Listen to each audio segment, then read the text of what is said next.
Il y a tout ce pan-là aussi qui me faisait réagir à l'époque. Tuer ou mutiler des animaux pour le plaisir en pratiquant la chasse, la pêche, la corrida. Je parle pas de la chasse et de la pêche pour se nourrir par nécessité, bien sûr. Hein. Je parle de la chasse et de la pêche récréative, où tu accroches des poissons, ah t'as vu celui-là, machin et tout.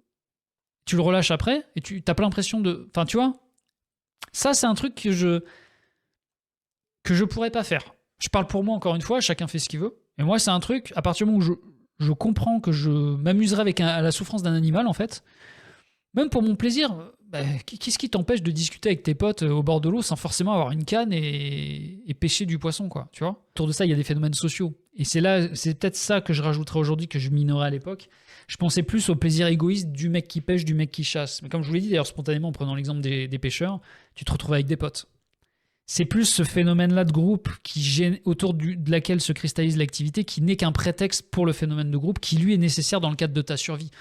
Le besoin de se connecter, d'échanger, de partager avec des semblables, que ce soit à la pêche ou à la chasse, est, je pense, supérieur dans nos besoins fondamentaux à l'acte qu'on fait en groupe, en fait. Le fait de chasser, de pêcher, etc. Le seul truc, c'est que la pêche, quand c'est transmis, par exemple, par ta famille, par ta culture ou quoi, tu le vois pas comme... La corrida, c'est pareil. C'est transmis de génération en génération. Les gens qui aiment ce spectacle-là, bah forcément, vous avez compris mon positionnement, ils y voient pas ce que toi t'y vois. Eux, ils y voient plus le lien familial, la transmission, la tradition, le modèle des parents, peut-être, du père, etc., du grand-père. Et donc, ces gens-là sont pas des gens mauvais, en fait. Mais à l'époque, moi, j'étais plus dans un prisme très... tu pêches, tu tortures, c'est mal, quoi. Donc il faut interdire. Alors, je suis pas allé jusque-là, là, j'observais juste, je chiffrais.